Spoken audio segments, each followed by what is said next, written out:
Metro Man was finally dead. And Music Man was born. That way I could keep my logo. 'Cause of Come what? again? In this video, I'm going to break down how you can play tall in Stellaris. We're going to examine a number of strategies that can maximize your potential as a tall empire. So let's dive in and find out. The first question that we must answer is what is tall and what is wide? In Stellaris, there are no hard and fast definitions of tall, but I would like to present two that I think do go a long way to answering that question. The first is a geographic definition.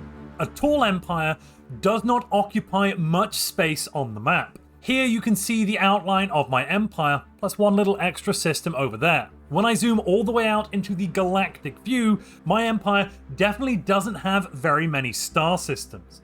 The other answer is to do with empire size. Empire size is a measure of the territorial expanse of your empire in the form of controlled districts, systems, colonies, and pops.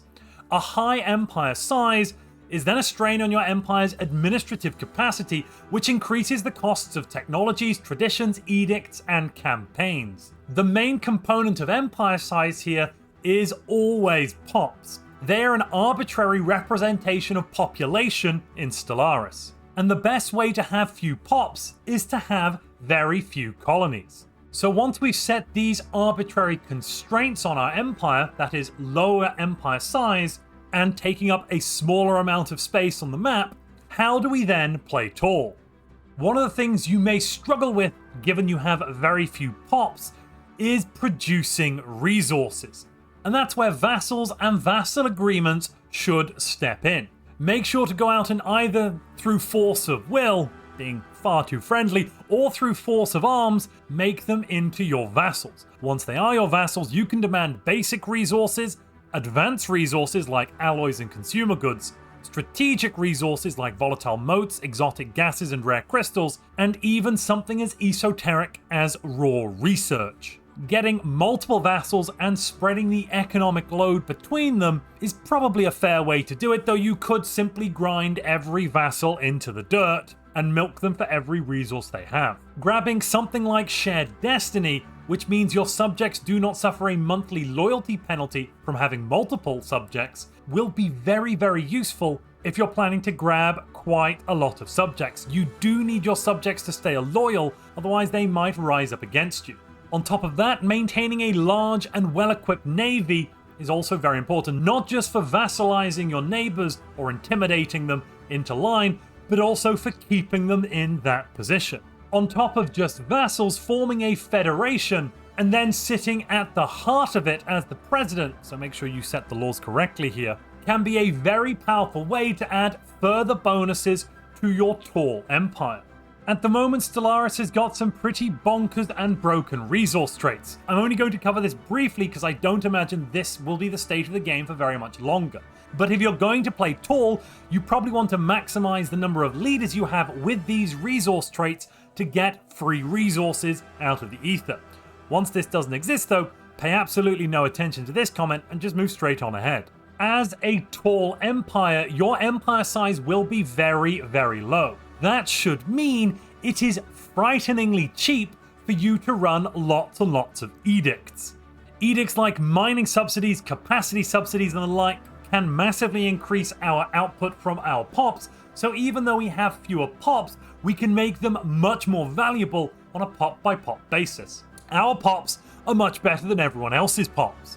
Having lower empire size will also minimize any additional modifiers to technology cost, so as long as we focus and keep up with our neighbors in terms of tech production, vassal contracts are great for this, by the way. I'm not saying this video is sponsored by Vassal Corp, but if you wanted to take vassals, it would be a great idea. Because we have fewer worlds, we should also focus on making our worlds the best worlds they can be. Converting planets into things like Ecumenopolis worlds, or Gaia worlds, or if you're a machine or hive, hive worlds or machine worlds, you can kind of guess which one's for which, that is going to help us improve the value of every pop we have. You have fewer worlds, so you need to make sure every single world at your disposal is an absolute jewel. Taking traditions like expansion, which increase the maximum number of districts on our planets, can help. we do want to increase those maximum number of districts, as I said, to make every planet its own jewel. You might, and I can't believe I'm saying this, even want to take Mastery of Nature, which unlocks a decision to permanently increase the maximum number of districts on a planet by 2. This can be done on every planet you have. And if you're enjoying this video, please grow that like button. To make every planet the best planet it can be, we should make our stability 100. It cannot go higher than 100, but once we get to that point, we will get 30% extra resources from jobs across the whole planet. We'll also get more immigration pull, so if you can set up quite a few migration pacts with foreign empires, you might be able to steal some pop growth from them. Buildings like the Psy-Core, traditions like Utopian Dream, and star-based buildings like the Deep Space Black Site will all increase your stability by a fixed amount. Another way to push our stability even higher is to change your living standards. Generally going to more expensive living standards in terms of upkeep from consumer goods will yield a higher bonus to pop happiness. You'll start the game with decent conditions that doesn't cost as much upkeep as something like social welfare, but gives you far fewer pop happiness bonuses. Making sure to have excess amenities will also boost your happiness further, and keeping the factions firmly on side. That provides a happiness bonus to any member of that faction in your empire. If you're ever unsure why a pop is a certain happiness level, the best thing to do is zoom in, click on them, and then hover over the happiness here. Here we can see being psionic, champion of the people in our council, having utopian abundance, high amenities, and very high faction approval are all contributing to give this pop 93% happiness. That happiness does directly convert into a stability boost. Here we're getting plus 21 additional stability on our planet. You must make sure to fill your council with every possible empire-wide bonus you can get. You have to maximize the efficiency of everything in a tall empire, so it is more important that you stack all of these extra traits than it would be for a normal empire. We're going to make sure we maximize the available space that we have by putting a habitat down in every system that we control. We'll also add lots of orbitals to make our habitats as big and as beautiful as they can possibly be.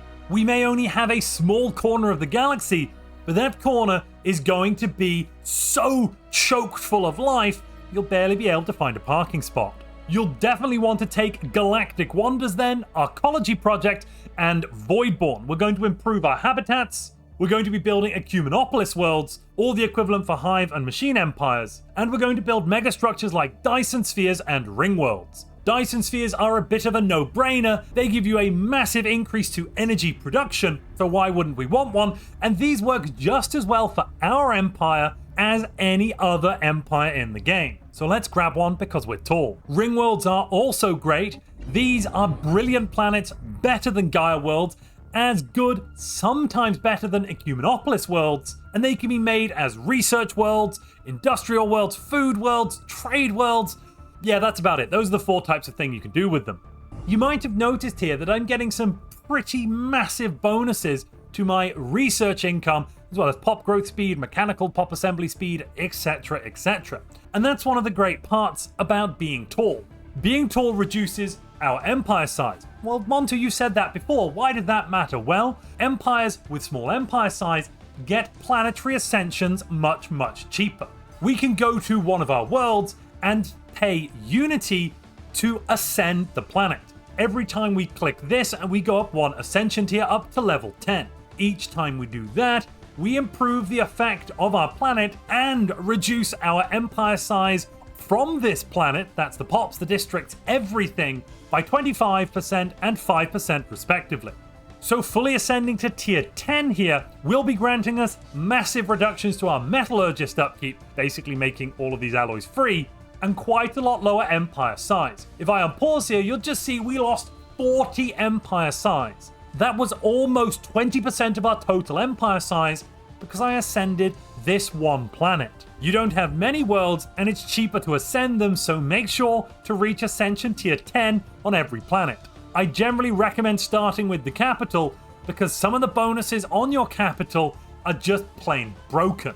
Plus 20 stability, 40 amenities, 61% metallurgist output, and that's just one option of many. There's also one type of empire that doesn't suffer nearly as much for not having territory as any of the others, and that is Megacorps. Megacorporations in fact have a penalty to empire size from planets, so the more planets you take as a megacorporation, the more painful it is for you. They also get access to a neat little mechanic called branch offices. Branch offices do increase your empire size by a small amount, but they allowed you to leverage resources from other empires without needing to make them vassals. In fact, there's something of a symbiotic relationship here, as with branch offices, you can construct additional buildings on the planet which will grant jobs for that planet's owner, and they should then provide more value not just to the owner, but also to you. These buildings also don't add anything extra to your empire size, so really once you've got the branch office up and running, go ham with putting as many buildings down as you can. Up to the maximum of 4, of course. Whatever you do, make sure you don't accidentally turn on Union's map mode, because then suddenly your empire might look a little less tall, and it might start looking a little more wide. If you've enjoyed this video on how to play tall, and you've managed to build yourself a resplendent tall empire, but a crisis has come along to shatter your peace and sovereignty, you probably want to know how to defeat it. If you want to know how to defeat every endgame crisis, click the video on screen now.